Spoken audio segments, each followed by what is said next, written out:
Hello बच्चों, मेरा नाम तनीषा है और आज हम जो इस वीडियो में सब्जेक्ट कवर करने वाले हैं वो है हमारा कॉर्पोरेट अकाउंटिंग, जो एलयू बीकॉम 5th सेमेस्टर की बुक है। और ये जो बुक है वो बाइलिंगुअल में है, मतलब हिंदी और इंग्लिश दोनों में है। और ये बुक एनईपी बेस्ड बुक है। इस बुक को ठाकुर पब्लिकेशन द्वारा पब्लिश किया गया है। इस सब्जेक्ट में जो आज हम टॉपिक कवर करेंगे वो है हमारा गुडविल। गुडविल की मीनिंग्स, इसका क्या अर्थ होता है, कैरेक्टरिस्टिक्स क्या विशेषताएं होती हैं, एंड वैल्यूएशन ऑफ गुडविल, मतलब इसका कैसे मूल्यांकन किया जाता है, टाइप्स ऑफ गुडविल, इसके प्रकार क्या होते हैं। गुडविल को हम हिंदी में बोलते हैं ख्याति। ठीक है, गुडविल का मतलब क्या होता है? गुड मतलब अच्छा और विल मतलब इच्छा। गुडविल अच्छा और इच्छा, मतलब भाई जब आपका वो सामान खरीदने का मन है आप तभी बाजार में जा सकते हैं, तभी मार्केट में जा सकते हो, वो भी किस दुकान पे? 2-4 लोगों से पूछ के कि उसकी रेपुटेशन क्या है मार्केट में, तभी जाएंगे। मीनिंग ऑफ गुडविल, ख्याति का अर्थ। ख्याति क्या होती है? गुडविल जो ख्याति है वो एक तरह की इंटेंजिबल एसेट्स है। इंटेंजिबल एसेट्स मतलब अमूर्त संपत्ति। अमूर्त संपत्ति, इसका मतलब ना इसको हम देख सकते हैं, ना हम इसको छू सकते हैं, और ना ही हम इसको महसूस कर सकते हैं। भैया जब देख नहीं सकते, छू नहीं सकते, महसूस नहीं कर सकते, तो फिर ये है क्या?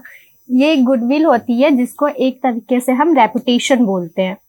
रेपुटेशन, जैसे अगर हम किसी भी शॉप पे जा रहे हैं, अगर हमको कोई भी सामान खरीदना है, ठीक है, तो वहां पे मार्केट में गए, पहले सबसे हम देखेंगे कि किसी भी कंपनी की वैल्यू कितनी है, उसकी रेपुटेशन क्या है, भाई तभी तो हम जाएंगे वहां से अपना सामान खरीदने। कहीं ऐसी वैसी दुकान से तो नहीं खरीद लाएंगे ना, जब उसकी रेपुटेशन अच्छी होगी तभी तो खरीदेंगे ना।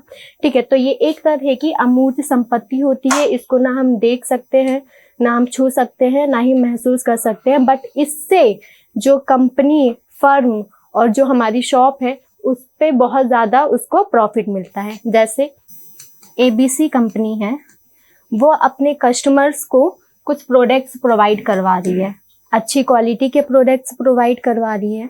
तो अगर कस्टमर उसके प्रोडक्ट से सेटिस्फाइड हो जाते हैं तो वो और लोगों को प्रेफर करते हैं, मतलब और लोगों को बताते हैं कि भाई आप इस दुकान पे जाइए, यहाँ के प्रोडक्ट्स अच्छे हैं, इसकी क्वालिटी जो है वो बहुत ही अच्छी है, तो आप यहाँ से प्रोडक्ट्स ले सकते हैं। ठीक है, तो वो उससे क्या होता है, जब वो और लोगों को प्रेफर करती है और लोगों को बताती है कि इसके प्रोडक्ट्स अच्छे हैं, तो वो उस कंपनी की जो प्रोडक्ट में सेल होती है वो ज़्यादा होती है। जब सेल ज़्यादा होगी तो नॉर्मली सी बात है भाई, उसको प्रॉफिट भी ज़्यादा होगा, उसके लाभ भी ज़्यादा होंगे।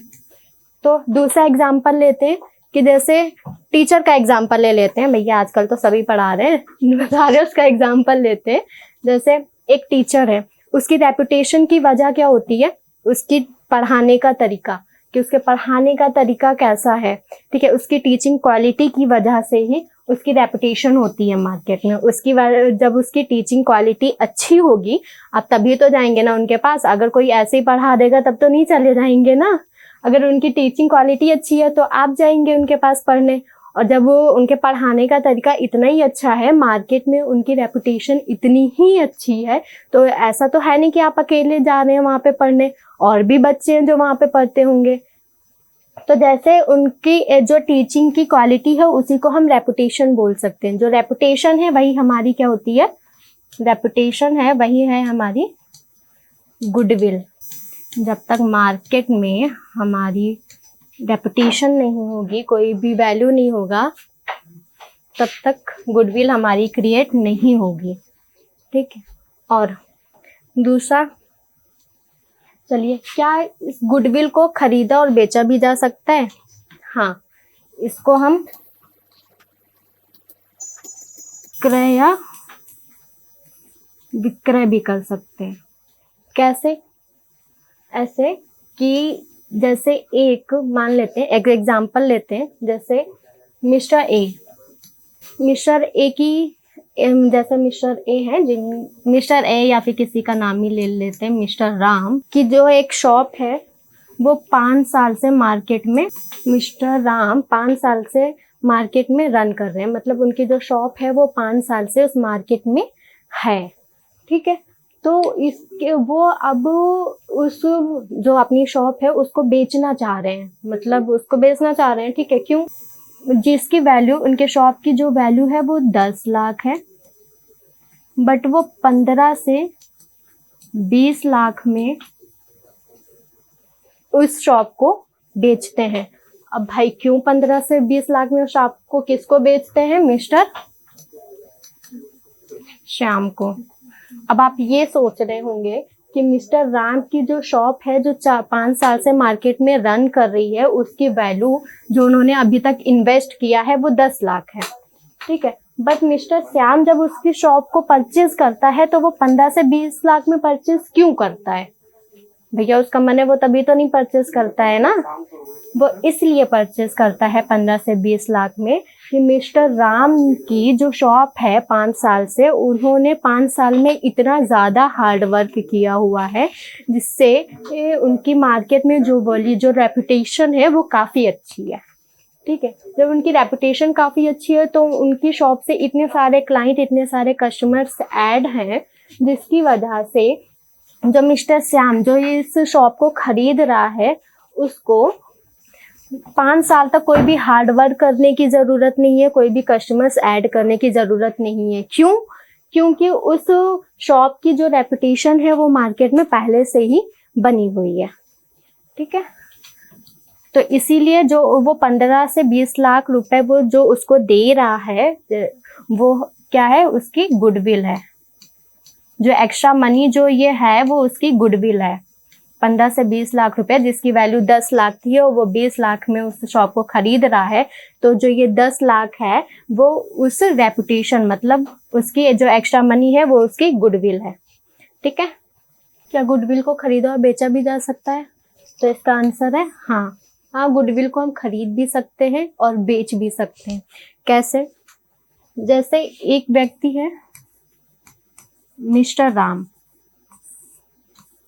वो एक बिजनेस कर रहा है 5 साल से। ठीक है, 5 साल से वो एक बिजनेस कर रहा है जिसकी रेपुटेशन मार्केट में काफ़ी अच्छी है। ठीक है, जिसमें उसकी जो वैल्यू है वो 5 लाख है, मतलब उसने जो अभी तक इन्वेस्ट किया हुआ है अपनी शॉप में, अपने बिजनेस में, जो जितना भी इन्वेस्ट किया है वो 5 लाख इन्वेस्ट किया हुआ है। ठीक है, तो उस 5 लाख में जो उसने इन्वेस्ट किया है वो किसको बेच रहा है अपनी दुकान? मिस्टर श्याम को। और वो कितने पे बेचेगा? 8 से 9 लाख में। क्यों? वो मिस्टर जो राम है उसकी जो वैल्यू है शॉप की वो 5 लाख है, बट वो 8 से 9 लाख में क्यों बेच रहा है? और भाई मिस्टर श्याम मिस्टर राम की शॉप 8 से 9 लाख में लेगा भी क्यों? पागल थोड़ी ना है वो। बताते हैं क्यों। क्योंकि उसने जो 5 साल तक इतना ज़्यादा हार्ड वर्क किया है, जिसकी वजह से उसकी मार्केट में जो रेपुटेशन है वो काफ़ी अच्छी है। उसने अपने क्लाइंट्स, अपने कस्टमर्स अपनी शॉप पे इतने ज़्यादा ऐड कर लिए हैं कि जो मिस्टर श्याम है जो उसकी दुकान को खरीद रहे हैं, उनको 5 साल तक कोई भी हार्ड वर्क करने की ज़रूरत नहीं है, कस्टमर्स ऐड करने की ज़रूरत नहीं है। इसीलिए वो इसको 8 से 9 लाख रुपए में खरीद रहे हैं, क्योंकि उसकी मार्केट में रेपुटेशन इतनी ज़्यादा है, उसकी दुकान पे इतनी ज़्यादा भीड़ लगी रहती है।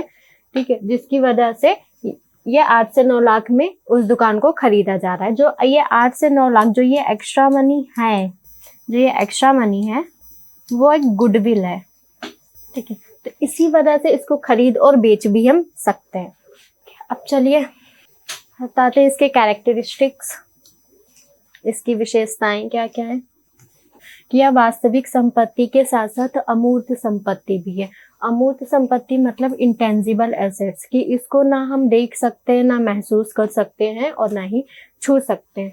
तो उसके साथ साथ इसको देख, महसूस और छू नहीं सकते हैं, लेकिन इसका मूल्य तो निकाल सकते हैं ना, इसका मूल्य तो ज्ञात ही कर सकते हैं ना। दूसरा मतलब ये व्यवसाय का एक अनिवार्य भाग होता है, इसको बिजनेस से अलग नहीं किया जा सकता है। मतलब ये कि एक बिजनेस है, उसका एक कोई फिक्स लोकेशन है, ठीक है, कि आप अगर उस कंपनी से प्रोडक्ट्स परचेस कर रहे हैं, ठीक है, जा रहे हैं, तो उसका एक कोई फिक्स स्थान तो है ना, आप वहीं पे जा रहे हैं कि भाई इस स्थान पे ये यहाँ पे ये शॉप है जिस पे इस अच्छी क्वालिटी के प्रोडक्ट्स मिलते हैं, ठीक है। जैसे अगर उस कंपनी या फिर उस शॉप को अपना बिजनेस आगे बढ़ाना है, ठीक है, उसके लिए वो लोकेशन जो वो स्थान है वो कम पड़ रहा है, तो वो अगर और कोई दूसरी जगह पे दूसरे स्थान पे अपना अगर वो बिजनेस स्टार्ट कर रही है, तो इसका मतलब ये नहीं है कि मार्केट में जो इसकी रेपुटेशन बनी हुई है वो कम हो जाएगी या फिर उसकी रेपुटेशन वहीं पे रह जाएगी। नहीं, उसकी जो रेपुटेशन है वही रहेगी। जो पहले प्लेस पे जहाँ पे लोग आते थे, कस्टमर जो भी क्लाइंट आते थे उसकी शॉप दुकान पे, वो दूसरी दुकान पे भी जाएंगे। क्यों? क्योंकि उसकी मार्केट में रेपुटेशन उतनी बनी हुई है। जनरेटेड मतलब ये कि इसमें हम कस्टमर्स को अच्छे क्वालिटी के प्रोडक्ट्स प्रोवाइड करके हम इसको सेल्फ जनरेट कर सकते हैं, मतलब स्वयं उत्पन्न कर सकते हैं। जब हम कस्टमर्स को अच्छी क्वालिटी के प्रोडक्ट्स प्रोवाइड करेंगे तो उसमें जो मार्केट में जो रेपुटेशन है वो अच्छी होगी, ठीक है। तो इसका मतलब होता है सेल्फ जनरेटेड। इसको हम खुद खरीद भी सकते हैं, इसको हम क्रय भी कर सकते हैं, ठीक है, और विक्रय भी कर सकते हैं, मतलब इसको हम बेच भी सकते हैं। सेल्फ जनरेटेड होती है। जैसे जो ये सेल्फ जनरेटेड गुडविल है उसको मात्रा या फिर संख्या में डिस्क्राइब करना जो है वो कठिन होता है। उसको मात्रा संख्या में हम जल्दी डिस्क्राइब नहीं कर सकते हैं, ठीक है। और इसको फिर हमारी विशेषता है वो ये है कि इसको ख्याति की पुस्तकों में तभी अपलिखित कर सकते हैं, मतलब तभी रिकॉर्ड कर सकते हैं जब इसकी बिक्री करने पर इसका भुगतान किया गया हो। जब तक जिसने इस कंपनी को, जैसे इस शॉप को खरीदा है, ठीक है, इस शॉप को परचेज किया है और उसका जब तक भुगतान नहीं किया है तब तक इसको हम ख्याति की पुस्तकों में रिकॉर्ड नहीं कर सकते हैं, इसको हम अपलिखित नहीं कर सकते हैं। फिर थर्ड है हमारा valuation of goodwill. Valuation of goodwill means ख्याति का मूल्यांकन। यहाँ पे होगा need for valuation of goodwill, ख्याति के मूल्यांकन की आवश्यकता। ख्याति का मूल्यांकन क्या होता है? ख्याति का मूल्यांकन का मतलब है कि जब किसी बिजनेस की जो रुपए है उसकी संपत्ति के बराबर उसको मूल्यांकन करना ख्याति का मूल्यांकन कहलाता है। जो ये अमूर्त संपत्ति, जो ये गुडविल है, जो ये अमूर्त संपत्ति, जो ये अदृश्य संपत्ति है, वो कितने रुपए के बराबर है, वो कितने रुपए की संपत्ति के बराबर है, उसको फाइंड आउट करना ख्याति का मूल्यांकन कहलाता है। ये आवश्यकता क्या क्या होती है? पहली, कंपनी के समामेलन की स्थिति में, मतलब जो एक कंपनी है उसको दूसरी कंपनी से जोड़ने की स्थिति में, मतलब दो कंपनियों को जोड़ने की स्थिति में हमको ख्याति के मूल्यांकन की आवश्यकता होती है। दूसरा, एक कंपनी को दूसरी कंपनी को टेक ओवर करने की स्थिति में, टेक ओवर मतलब अधिग्रहण करने की स्थिति में। जैसे एक कंपनी है, उसकी मार्केट में रेपुटेशन अच्छी है, वो अपने प्रोडक्ट्स अच्छी क्वालिटी के प्रोवाइड करवा रही है, बट वहीं जो दूसरी कंपनी है वो उससे ज़्यादा अच्छी क्वालिटी के प्रोडक्ट कस्टमर्स को प्रोवाइड करवा देती है, तो उसमें जो पहली कंपनी के जो कस्टमर्स हैं वो दूसरी कंपनी के पास चले जाते हैं, ठीक है। तो उसी को बोलते हैं टेक ओवर करना, कि अगर एक कंपनी दूसरी कंपनी को टेक ओवर कर लेती है उस स्थिति में हम ख्याति का मूल्यांकन कर सकते हैं। मूल्यांकन करने की उसमें भी आवश्यकता पड़ती है। थर्ड आ जाएगा असूचीबद्ध कंपनी के मूल्यांकन की स्थिति में। असूचीबद्ध मतलब जो अनलिस्टेड कंपनियां हैं, जो कंपनियां लिस्टेड नहीं है, उनकी मूल्यांकन की स्थिति में भी इसकी आवश्यकता होती है। चौथा है सरकार द्वारा, मतलब गवर्नमेंट द्वारा जो कंपनी है, सरकार द्वारा कंपनी के प्रबंधन को, मतलब कंपनी के मैनेजमेंट को अधिग्रहण करने की स्थिति में, मतलब सरकार द्वारा जो कंपनी का मैनेजमेंट है, जो कंपनी का प्रबंधन है उसको भी अधिग्रहण जब किया जाता है, सरकार द्वारा टेक ओवर कर लिया जाता है, तो उस स्थिति में भी हम ख्याति का मूल्यांकन की आवश्यकता होती है। अब चलते हैं टाइप्स ऑफ गुडविल। ख्याति के प्रकार। ख्याति कितने प्रकार की होती है? ख्याति 2 प्रकार की होती है। पहली परचेज्ड गुडविल, जिसको बोलते हैं क्रय ख्याति। दूसरी नॉन परचेज्ड और इनहेरेंट गुडविल, मतलब बिना क्रय की गई ख्याति या स्वनिर्मित ख्याति। अब परचेज्ड गुडविल क्या होता है? परचेज्ड गुडविल जिसको हम खरीद सकते हैं, ठीक है। जैसे मैंने पहले ही मीनिंग्स में बताया था कि ये जो गुडविल है उसको खरीद और बेच दोनों सकते हैं, ठीक है। तो जैसे परचेज्ड गुडविल जिसको हम क्रय कर सकते हैं, जैसे एक व्यक्ति है वो किसी पुराने व्यापार को खरीदता है, तो वो उस पुराने व्यापार के साथ साथ उसकी गुडविल को भी खरीदता है। तो गुडविल मतलब उसके नाम और उसके रेपुटेशन को भी वो खरीदता है, ठीक है। एग्जाम्पल, मिस्टर रवि की मार्केट में एक बहुत बड़ी शॉप है, ठीक है, जिसकी वैल्यू, जिसका जो मूल्य है वो 10 लाख रुपए है, बट वो मिस्टर प्रकाश को 15 लाख रुपए में बेचता है। क्यों? क्योंकि उसकी जो शॉप की जो वैल्यू है मार्केट में, जो उसकी रेपुटेशन है वो काफ़ी अच्छी है, उसकी वैल्यू मार्केट में काफ़ी अच्छी है, जिसकी वजह से मिस्टर प्रकाश जो है वो मिस्टर रवि की शॉप जो है वो 15 लाख में खरीद लेता है। जो ये एक्स्ट्रा मनी है वो क्या होती है? हमारी गुडविल। एक्स्ट्रा मनी मिस्टर प्रकाश ने मिस्टर रवि को क्यों दिया? क्योंकि उसकी गुडविल की वजह से। परचेज्ड गुडविल जिसको हम खरीद सकते हैं, जैसे एग्जाम्पल के लिए मिस्टर रवि हैं जिनकी मार्केट में एक बहुत बड़ी शॉप है जिसका जो मूल्य है वो 10 लाख है, बट अब वो उस दुकान को बेचना चाहते हैं मिस्टर प्रकाश को। जो मिस्टर प्रकाश है वो उसकी शॉप को 15 लाख में खरीदता है, 15 लाख रुपए में खरीदता है, ठीक है। तो क्यों वो खरीदता है? क्योंकि मिस्टर रवि की जो शॉप है वो मार्केट में बहुत ही ज़्यादा, उसकी रेपुटेशन है, बहुत ही ज़्यादा वैल्यू है, उसकी शॉप पे बहुत ही ज़्यादा मतलब कस्टमर्स आते हैं, बहुत ज़्यादा कस्टमर्स ऐड हैं उसकी शॉप पे। इसीलिए उसकी रेपुटेशन की वजह से जो मिस्टर प्रकाश है वो उसकी शॉप को 15 लाख में खरीद लेता है। जो ये एक्स्ट्रा मनी है वो क्यों होती है? वो एक्स्ट्रा मनी इसलिए उसकी गुडविल की वजह से, वो उसकी एक्स्ट्रा मनी है। दूसरा हमारा बिना क्रय की गई, मतलब नॉन परचेज्ड गुडविल और इनहेरेंट गुडविल।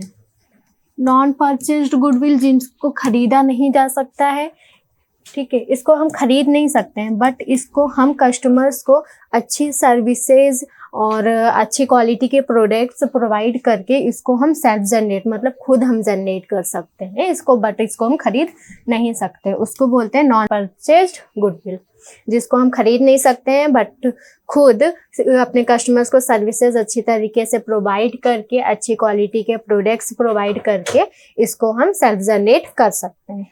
नेक्स्ट हमारी हेडिंग है क्लासिफिकेशन ऑफ गुडविल, ख्याति का वर्गीकरण।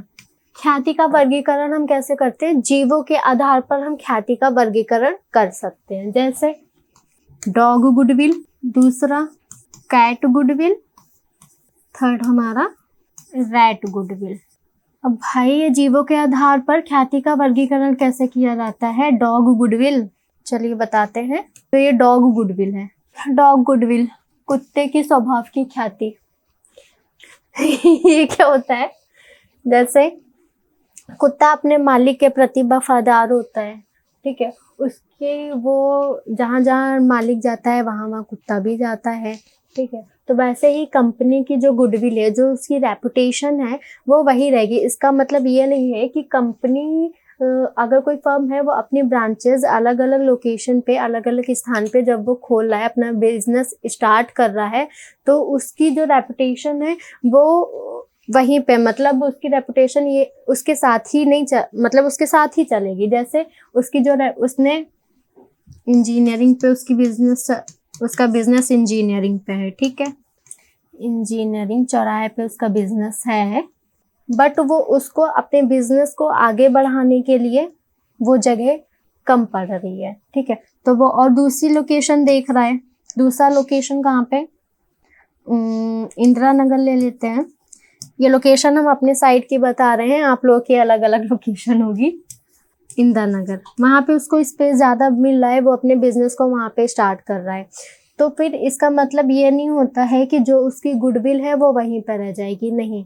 उसकी जो गुडविल है, उसकी जो रेपुटेशन है मार्केट में, वो वही रहेगी। जो कस्टमर्स यहाँ आते थे वही कस्टमर्स वहाँ भी जाएंगे, ठीक है। ये कंपनी जो गुडविल है वो कंपनी के साथ ही रहती है, मतलब किसी कोई फर्म, कंपनी या फिर किसी बिजनेस के साथ ही रहती है, ठीक है। इसीलिए इसको बोलते हैं डॉग गुडविल, मतलब कुत्ते की स्वभाव की ख्याति। दूसरा हमारा आता है कैट गुडविल। कैट गुडविल, बिल्ली के स्वभाव की ख्याति। अब बिल्ली कैसी होती है भाई, बिल्ली ऐसी होती है कि वो अपना स्थान जो है वो नहीं छोड़ती है, ठीक है। जैसे वो उसका एक एरिया रहता है, जैसे ये एक एरिया है, ठीक है। तो बिल्ली क्या करती है, यहाँ पे बहुत, इस एरिया में बहुत सारे घर हैं, ठीक है। तो वो क्या करती है कि वो कहीं इस घर से इस घर, इस घर से इस घर, इस घर से इस घर, ऐसे आती जाती रहती है, ठीक है। तो उसका एक जो एरिया होता है वो फिक्स एरिया होता है। तो ऐसे ही जो ये कैट गुडविल है, ये भी अगर किसी कंपनी की गुडविल है, ठीक है, उसको उसकी गुडविल पे कोई इफेक्ट नहीं पड़ता है कि उसका स्वामी कौन है, ठीक है, उसका मालिक कौन है। जैसे किसी व्यक्ति ने अपनी बिजनेस कोई भी स्टार्ट किया है, ठीक है, उसकी रेपुटेशन मार्केट में बहुत अच्छी है, तो उसकी वजह से वो अपना मतलब जो बिजनेस है वो बेचना चाहता है, अपनी शॉप को बेचना चाह रहा है, तो उसमें उसकी गुडविल पे कोई इफेक्ट नहीं पड़ता है। उसकी गुडविल पे कोई भी इफेक्ट नहीं पड़ेगा, उसका स्वामी कोई भी हो उससे उसको मतलब नहीं रहता है। तीसरा हमारा आता है रैट गुडविल। रैट गुडविल क्या होता है, चूहा अपना स्थान बदलता रहता है, हर एक जगह पे जाता रहता है, कहीं यहाँ कहीं वहाँ, कहीं इधर कहीं उधर। ये रैट गुडविल क्या होता है, रैट गुडविल ये होता है कि इसमें चेंजेस होते रहते हैं। चेंजेस मतलब इसके गुडविल में चेंजेस होता रहता है। जैसे ABC कंपनी है, वो अपने कस्टमर्स को अच्छी क्वालिटी के प्रोडक्ट्स प्रोवाइड कर रही है, ठीक है। वहीं अगर XYZ कंपनी आ जाती है, वो उससे ज़्यादा अच्छी सर्विसेज दे रही है, ABC कंपनी से अच्छी ज़्यादा सर्विसेज दे रही है, उससे अच्छी क्वालिटी के प्रोडक्ट्स प्रोवाइड कर रही है, तो उसमें क्या होता है, उसकी गुडविल, जो ABC कंपनी है उसकी गुडविल में चेंजेस होने लगते हैं, ठीक है। उसके कस्टमर्स जो हैं वो XYZ कंपनी के कस्टमर कंपनी के इधर अट्रैक्ट हो जाते हैं, उसकी गुडविल में चेंजेस होने लगती हैं, तो इसी को इसको बोलते हैं रैट गुडविल। जैसे चूहा एक जगह पे नहीं रहता है, वो हर जगह जाता रहता है, वैसे ही रैट गुडविल में भी इसके गुडविल में चेंजेस होती हैं कंपनी के। जब वो कंपनी अच्छे कस्टमर्स को अच्छे सर्विसेज प्रोवाइड करेगी तो उसकी अच्छी गुडविल होगी, मतलब अच्छे सेल्स, अच्छी बिक्री होगी। जब अच्छी बिक्री होगी तो उस कंपनी को अच्छे प्रॉफिट होगा, तो इसीलिए इसको बोलते हैं रैट गुडविल। बच्चों, उम्मीद है कि आपको ये वीडियो हमारी अच्छी लगी है। अगर अच्छी लगी है तो आप चैनल को सब्सक्राइब कर दीजिए, लाइक, शेयर और कमेंट भी करिए। कमेंट ज़रूरी नहीं है कि कोई क्वेश्चंस हो तभी कीजिए, आप वैसे भी कमेंट कर सकते हैं कि हाँ मैडम आपकी वीडियो अच्छी है, ठीक है। चलिए फिर मिलते हैं नेक्स्ट वीडियो में। Tata, bye bye.